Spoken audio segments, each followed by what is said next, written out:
Africains de ta barbe, dis-leur don de panique. Musulmane de ton voile, dis-leur don de panique. Banlieusard de ta ville, dis-leur don de panique. Mon slogan, ma devise, c'est le don de panique. Prolétaire de ta classe, dis-leur don de panique. Africain de ta peau, dis-leur don de panique. Musulman de ta foi, dis-leur don de panique. Mon slogan, ma devise, c'est le don de panique. Bêtement, le monde est plein d'entêtements. Les entêtes de la presse font des têtes d'enterrement, mais... Bien, je vais essayer de vous parler du rapport des populations issues de la colonisation. Je préfère ce terme aux autres terminologies qui sont avancées, parce que nous sommes traités à partir de cette origine, analysés, perçus à partir de cette origine, et du champ politique et électoral. Commençons par une banalité que vous avez tous constaté dans les réactions à la dite affaire Mera, aux 10 drames qui sont passés à Toulouse, qui est le constat du gouffre. Du gouffre, et je me contenterai pour l'instant des deux principales forces qui s'affrontent aujourd'hui dans la campagne électorale, du gouffre entre ces deux grands partis, et puis on élargira plus tard, parce que malheureusement ça ne se limite pas à eux seuls, entre le débat politique national et les quartiers populaires.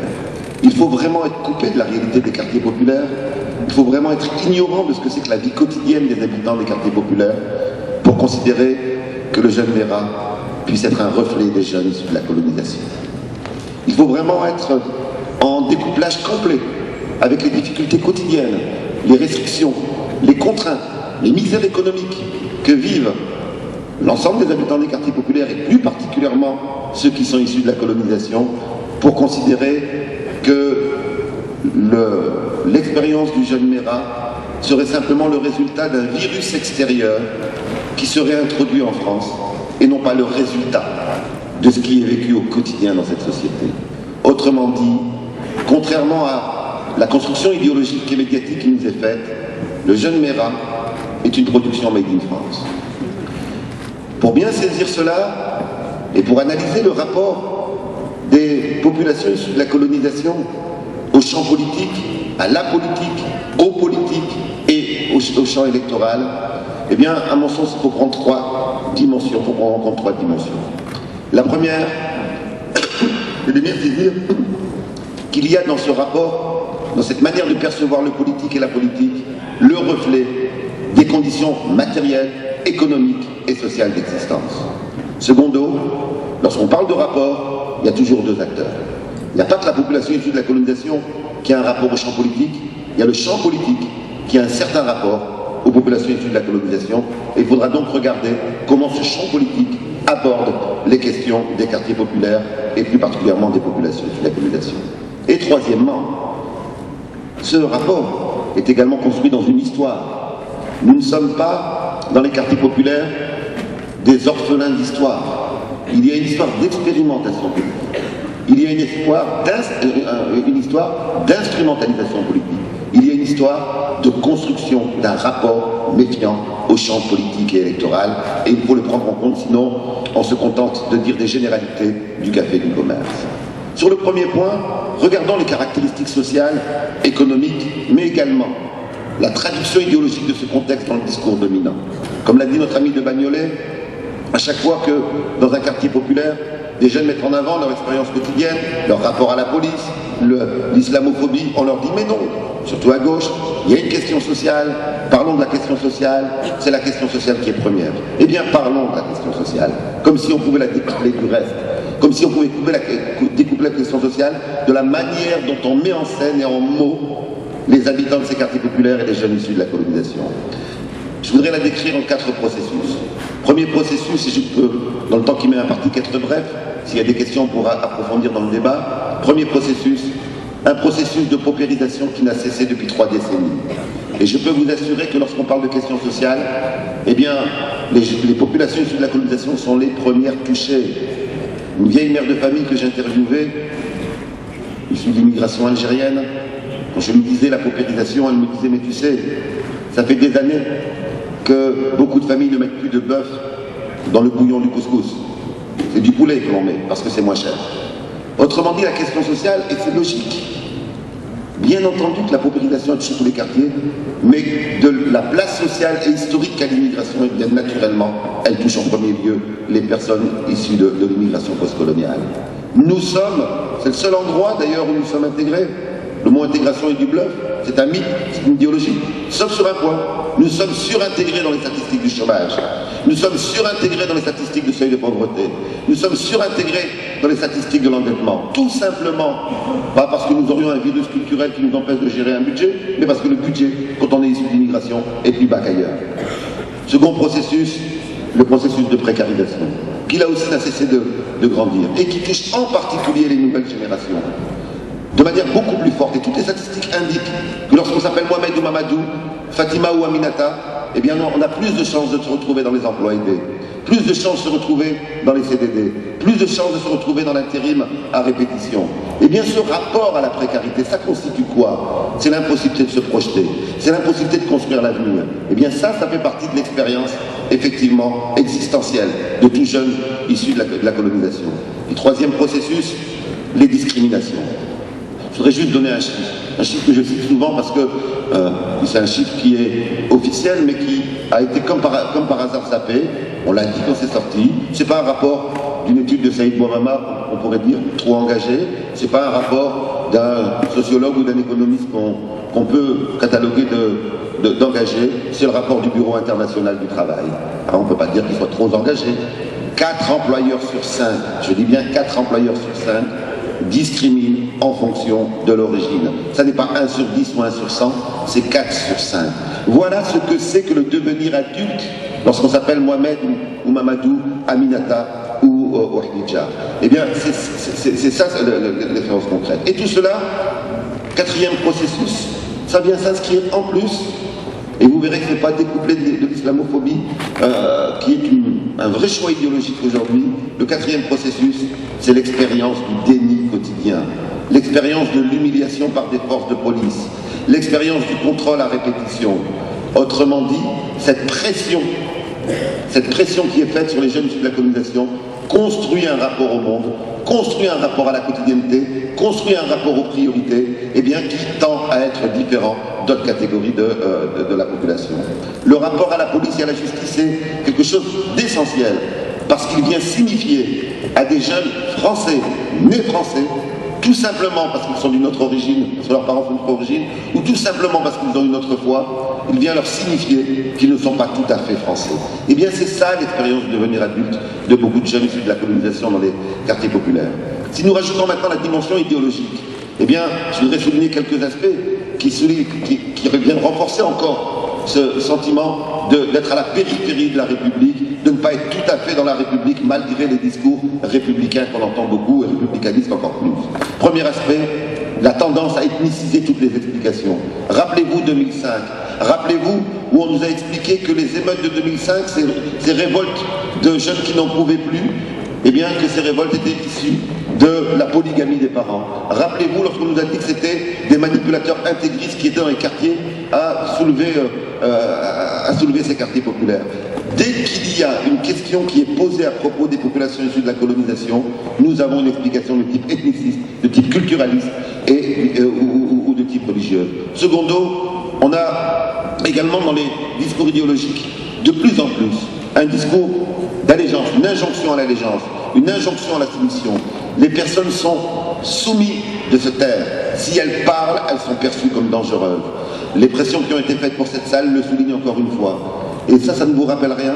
C'est exactement ce qu'Abdelmalek Sayad donnait comme caractéristique de l'immigration, l'injonction au silence.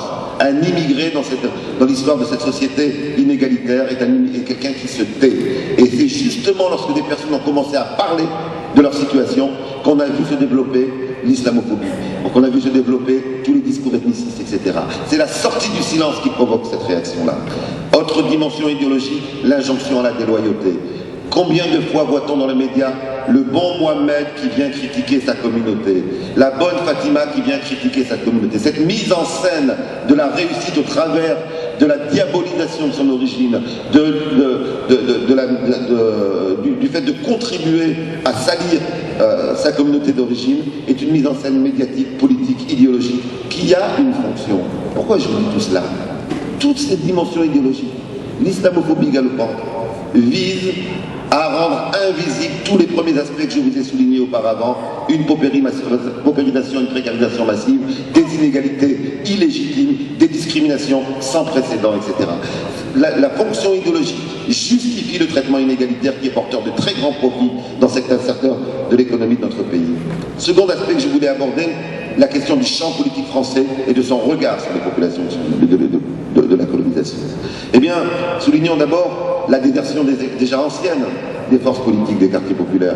Tout le monde le souligne, je n'insisterai pas là-dessus. Il faut attendre des campagnes électorales pour voir revenir dans les quartiers quelques leaders politiques pour venir faire leur campagne. Il y a une distance sociale objective entre les militants de la plupart des forces politiques et les habitants des quartiers populaires. Ils ne vivent pas la même chose, ils ne parlent pas de la même chose, ils ne mettent pas les mêmes priorités. Et cette distance sociale objective s'est constituée dans la durée depuis plusieurs décennies, et on comprendra le rapport méfiant au champ politique qui s'est construit dans les quartiers populaires lorsque les uns viennent leur parler de thèmes qui leur semblent complètement secondaires parce que la vie a mis d'autres thèmes en avant, en priorité. Secondo, nous avons, surtout à gauche, une conception, surtout à gauche parce qu'à droite, ce n'est même pas à aborder, ils sont complètement azimutés et la gauche suit le chemin à grands traits. Eh bien, nous avons une conception essentialiste des classes sociales. Ils voudraient qu'on parle des ouvriers, mais qu'on ne parle pas dans les ouvriers de ceux qui sont plus dominés que les autres. Ils voudraient que l'on parle des pauvres, mais que l'on ne souligne pas que dans les pauvres, quand on est Mohamed ou Fatima, ben on est plus dominé que Jocelyne et que Jean-Pierre. Ils voudraient qu'on parle des classes sociales comme si c'était des réalités homogènes, alors que c'est des réalités traversées de contradictions dans lesquelles, lorsqu'on est issu de la colonisation, on a une place au plus bas de l'échelle sociale, y compris au sein du monde des travailleurs.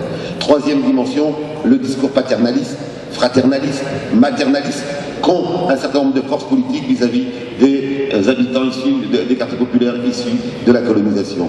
Qui n'a pas eu dans son expérience le bon militant de gauche venir dire « mais non, t'as pas compris, je vais t'expliquer, je connais mieux ta vie que toi ». Ça c'est quand on est un homme. La féministe venir dire à la jeune femme de quartier populaire « mais non, tu ne sais pas ce que c'est que l'émancipation des femmes, je sais mieux que toi et je vais venir t'apprendre ce que c'est que l'émancipation des femmes ». Parfois, lorsque les âges ne permettent pas de parler de père et de mère, eh bien on a le grand frère qui vient nous prendre par la main et nous dire « mais voilà, je vais t'expliquer ce que c'est que la réalité et je connais ta réalité mieux que toi ». Et donc cette vision paternaliste, fraternaliste et maternaliste imbibe fortement le champ politique et électoral et empêche de créer du rapport égalitaire entre les forces politiques existantes et les habitants des quartiers populaires, d'où cette distance, d'où ce regard méfiant vis-à-vis des forces-là. Et puis, dernière dimension à souligner sur la dimension des interactions, la prégnance.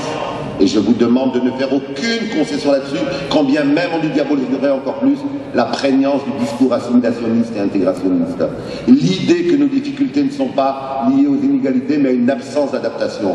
Vous n'auriez pas fait assez d'efforts pour vous adapter, et c'est ça qui expliquerait vos difficultés. Et bien ça, à droite comme à gauche, ça reste une réalité malheureusement qui reste prégnante. On va nous apprendre ce que c'est qu'être un bon Français, et être un bon Français, c'est d'abord se transformer. Eh bien non, il va bien falloir que dans l'histoire de cette société, eh bien, qu'on prenne les Français comme ils sont, et comme ils sont, eh bien oui, il y a des musulmans, eh bien oui, il y a des noirs, eh bien oui, il y a des gens qui revendiquent leur culture venant d'ailleurs et qui ne sont pas prêts de la lâcher. Autrement dit, la cécité aux oppressions spécifiques n'est pas quelque chose de secondaire, n'est pas quelque chose qui est lié au hasard. C'est inscrit au cœur même de la construction des paradigmes idéologiques et politiques d'un certain nombre de forces politiques. Troisième dimension que je voulais aborder, j'ai encore 2 minutes, la question de l'histoire. Il y a une expérience politique dans les quartiers populaires. Ça, c'est en termes d'histoire. Et deuxièmement, les quartiers populaires ne sont pas des déserts politiques. C'est en termes de présent. Je voudrais juste citer 4 figures qui me semblent être 4 figures qui expliquent la transmission des expériences partielles et donc aussi le rapport au champ politique. Premièrement, l'ère des pionniers. Ce que j'appelle l'ère des pionniers, c'est pour l'immigration postcoloniale, les premiers militants que nous avons connus, qui sont des militants qui correspondaient à leur contexte et à leur époque. Ce sont nos parents ou grands-parents pour certains, qui se sont battus en tant qu'immigrés pour l'indépendance de leur pays d'origine et qui ont perçu à ce moment-là la nécessité de s'organiser. Pourquoi? Et de s'organiser de manière autonome. Pourquoi? Parce que quand ils ont été voir des forces qui leur disaient qu'ils étaient pour le droit des peuples, ils se sont aperçus que la position de ces forces n'était pas aussi claire que cela. Qu'on leur demandait de pas dire le mot indépendance, de pas dire leurs revendications, de trouver d'autres formes, de fémiser, de mettre d'autres questions en priorité. Eh bien, l'autonomie n'est pas une maladie de l'arabe ou du noir. Ça n'a pas été ça. Ça a été le résultat de l'expérience concrète que s'il ne le faisait pas, il n'y aurait pas de soutien aux indépendances des pays. Tous les débats que nous connaissons aujourd'hui sont déjà présents dans ce combat des parents et des grands-parents. La question de l'autonomie, la question du paternalisme, la question de l'ordre des priorités dans les revendications, toutes ces questions sont déjà présentes dans les années 50 lorsqu'on regarde comment sont organisés nos parents et nos grands-parents. Seconde figure, la figure du travailleur immigré. Le mouvement des travailleurs arabes en est le symbole dans les années 70, dans lequel on a vu là, pourtant, on aurait dû avoir une gauche et des syndicats qui auraient dû être contents de cela, on a vu une affirmation de travailleurs, disant nous sommes travailleurs, mais nous sommes arabes. Parce que nous sommes travailleurs et arabes, et donc nous avons besoin de nous organiser de cette manière-là, parce que nous vivons des choses qui sont les mêmes que d'autres travailleurs, mais nous vivons certaines choses qui sont plus graves que les autres travailleurs. Eh bien, la même chose, on les a accusés de diviser, alors qu'ils mettaient juste en avant. Mais vous savez, comme vous ne prenez pas en compte notre aspect particulier, notre oppression spécifique, nos difficultés particulières, nous avons besoin, pour ne pas être les grands lésés de l'histoire, de nous organiser. Troisième figure, la figure du marcheur pour l'égalité, les années 80. Là, la même chose, tant que le discours était un discours abstrait, eh bien, tout le monde a applaudi. Dès que les marcheurs ont commencé à préciser leurs revendications, on a vu émerger, construit par en haut, un SOS racisme qui était décidé dans le bureau de Mitterrand avec Jacques Attali, tout simplement parce qu'il fallait enlever la radicalité des revendications qui venaient des jeunes des quartiers populaires. Pourquoi radicalité? Parce que leur vie est une oppression radicale. C'est pas par goût de la radicalité. Quand les gens vivent une vie quotidienne qui est radicalement inégalitaire, eh bien oui, ils sont en colère, et oui, ils vont avoir des revendications radicales. C'est simplement exiger radicalement l'égalité. Eh bien, on les a traités de quoi, à ce moment-là? On a dit SOS racisme, c'est gentil. Ils disent, touche pas à mon pote, j'aime qui je veux, ça va, tout le monde est d'accord avec ça. Mais dès que l'on dit égalité des droits, le droit de vote pour nos parents, des revendications très précises, là on apparaît comme radical, comme diviseur, etc. Et puis, quatrième dimension, la figure du sans-papier, où on a eu exactement les mêmes choses. Tous les comités de sans-papiers connaissent une tension entre les sans-papiers qui disent mais nous on a des revendications et d'autres qui disent mais non, tactiquement il ne faut pas le dire comme ça, on va t'expliquer comment il faut le dire, etc. Exactement le même débat qui est le débat entre l'oppression spécifique et le combat général. Si on ne s'organise pas de manière spécifique, on sera les grands lésés de l'histoire. Je vais juste donner un fait historique et je dirai 2 mots de conclusion parce que c'est peu connu. Vous avez vu toutes les commémorations il y a 3 ans de mai 68, un des plus grands mouvements, un des plus grands séismes militants de la société française. Vous avez vu? Et on nous a fait passer des images, des débats, des interventions dans lesquelles il n'y avait pas de Mohamed, de Mamadou. Mais c'était quoi Renault en 68? Il y avait combien de Jean-Pierre à Renault en 68? Très très peu. C'est les Mohamed et les Mamadou qui ont déclenché la grande grève. On aurait pu s'attendre à ce qu'effectivement, eh bien même là du côté des syndicats, on a eu une invisibilisation de cet apport à un grand mouvement social. C'est dire que s'il n'y a pas d'organisation autonome, nous serons effacés et nous serons les lésés au niveau du résultat. Alors également en termes d'histoire, je voudrais également souligner les expériences de participation politique qui ont déjà existé, puisqu'on nous dit mais inscrivez-vous dans les partis, prenez votre place, etc. Regardons ce qui s'est passé. D'abord, on a eu, au moment où, dans les années 80, il y a eu un foisonnement d'associations qui se constituaient, on a eu ce que j'appelle le subventionnisme. Autrement dit, ben oui, on a joué sur la précarité des militants et des leaders des associations pour leur offrir des postes, et encore, c'était quel poste? C'était des postes en contrat aidé, pour leur offrir des postes, mais qui effectivement avaient une contrepartie. En contrepartie, vous allez vous taire. J'en sais quelque chose, j'étais président quelques années plus tard de la plus grosse fédération d'associations qui existait en France, qui était Mémoire Fertile Agir pour une nouvelle citoyenneté. Mémoire Fertile a explosé à propos de la guerre en Irak parce qu'une partie avait peur de prendre des positions d'opposition à la guerre par peur de perdre ses subventions. Et c'est comme cela qu'il y a eu clivage au sein de l'association. Et donc le subventionnisme est venu, jouant sur la précarité, est venu casser la dynamique militante. Secondo, on a eu ce que j'appelle le tokenisme, c'est-à-dire la promotion de quelques indigènes évolués que l'on met à des postes. Pourquoi le tokenisme? Le tokenisme, c'est un terme qui est utilisé dans le mouvement noir américain radical et qui décrit tout simplement la situation où un système s'ouvre à la marge pour mieux se maintenir et se reproduire. On s'ouvre pour un ou deux pour dire aux autres, eh bien restez à votre place, hein, et si vous n'arrivez pas à réussir dans la vie, c'est parce que vous n'avez pas assez travaillé, puisqu'il y en a certains qui réussissent. Eh bien, cette dimension-là est venue casser là aussi est venu créer des illusions importantes. Alors, concluons, si on prend en compte toutes ces dimensions-là. Eh bien, en réalité, et je voudrais terminer là-dessus, ça va bien. J'ai une bonne nouvelle à vous donner. En réalité, s'ils s'affolent comme ça, c'est parce que les personnes qui se taisaient avant parlent. C'est parce que les personnes qui acceptaient les 3 injonctions que soulignait Abdelmalek Sayad, injonction d'invisibilité, se rendent visibles. Vous croyez que derrière la question du foulard, il n'y a pas cette idée, mais maintenant on les voit dans l'espace public, ils ne le cachent plus. Et il y a cette dimension-là. Et donc, voilà, ça parle. Deuxièmement, la politisme, disait Abdelmalek Sayad. Un immigré, ça ne doit pas faire politique. Et voilà que des immigrés et leurs enfants se disent non, non, non, nous la politique c'est notre affaire. Ça les affole. Et troisièmement, la politesse. Merci Madame la France. Et bien voilà que des Français issus de l'immigration disent mais il n'y a pas de merci à Madame la France. Je ne vais pas dire merci à quelqu'un qui me domine, je ne vais pas dire merci à quelqu'un qui me discrimine, je ne vais pas dire merci à quelqu'un, etc.